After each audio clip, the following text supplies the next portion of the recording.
Hi there again, YouTube. It's the third part of this disclosure series with me, Vivian Moon. Thank you for joining me.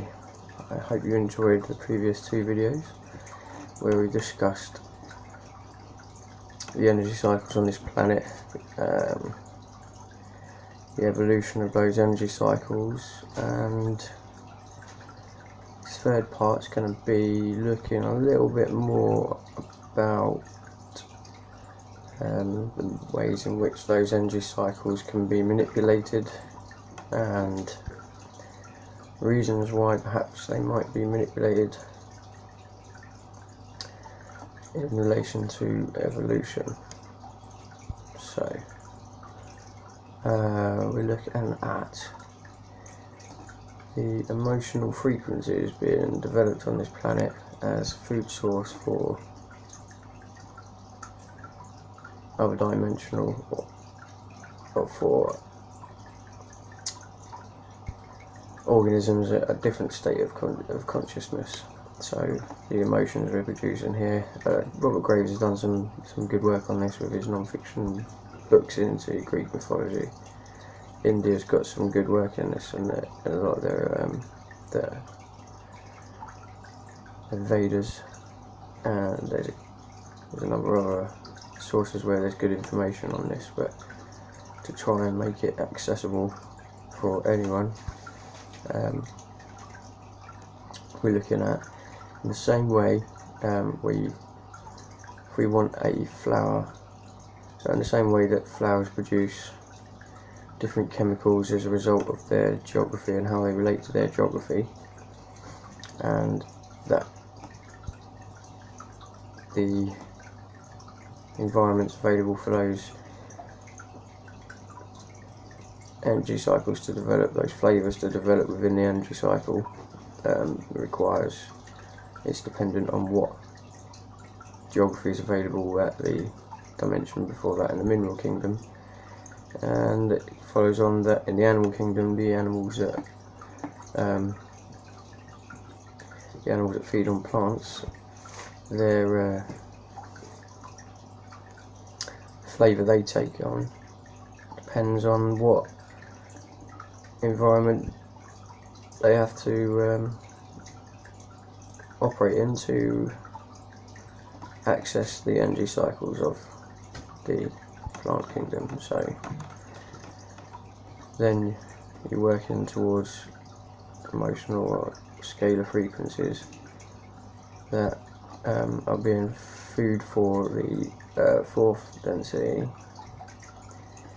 Depends on what infrastructure is in place for those emotions to be developed. So it's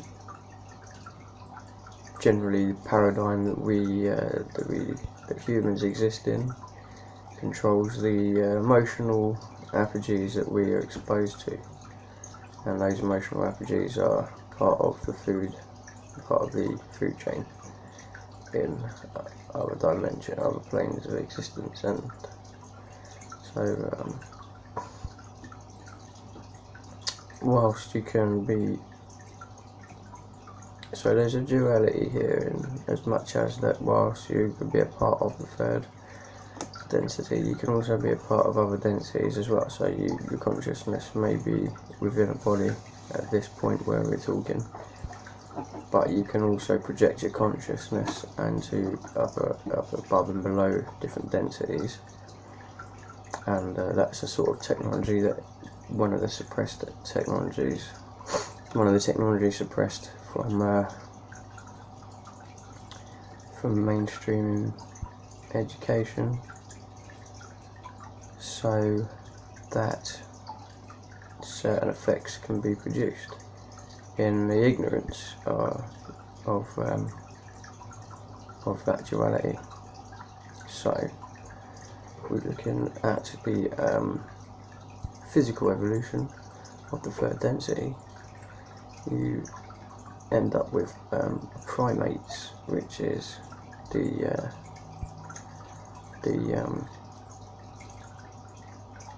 evolutionary catalyst which bridges between the third and the fourth densities of consciousness. So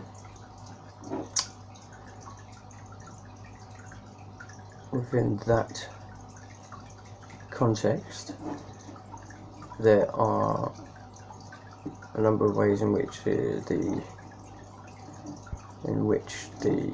progress, in which the activities of density are hijacked by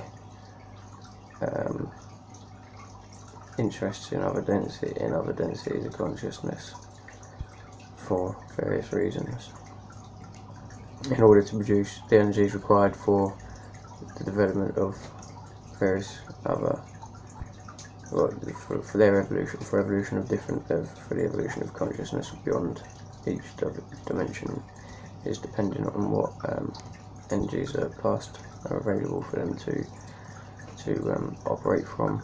And so, going back to the Robert Graves order in chaos, we have essentially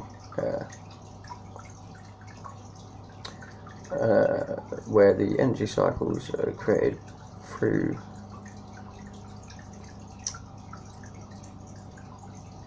the interaction between order and chaos. So if movements are made,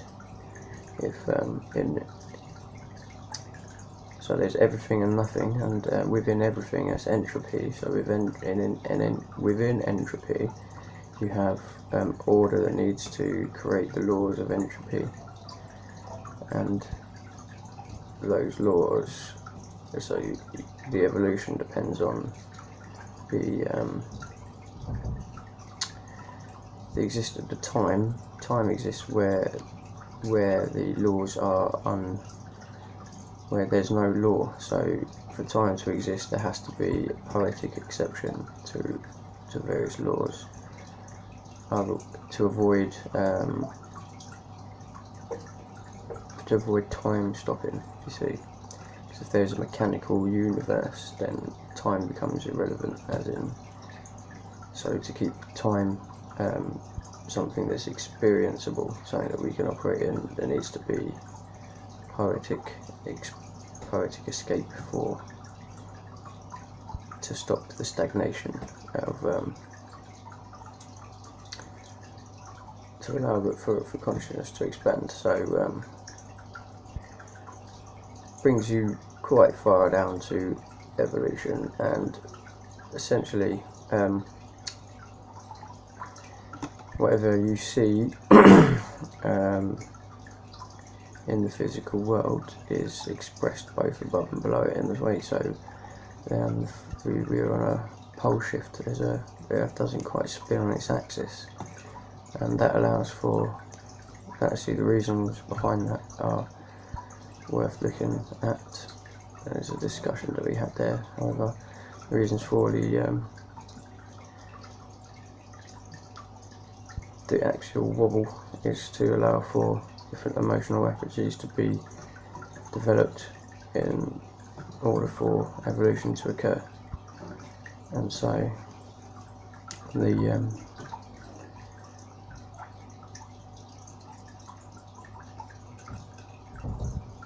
basic principle is the best motivation is necessity, and that bearing in mind, the best motivation is necessity, then you need to have a reason to evolve, for yourself to evolve, and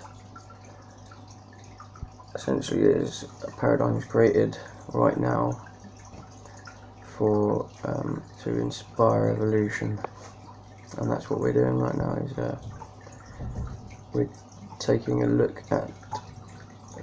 a objective look at the cosmic landscape, and we're using the information that we pull from that to influence the evolution of our future as time sharers in the cosmos. And actually feels like I haven't spoken a lot about this. It feels like I haven't really said very much in this video, and I think I'm going to leave this end of disclosure of these videos, and I'm going to go and do like a more of a blog.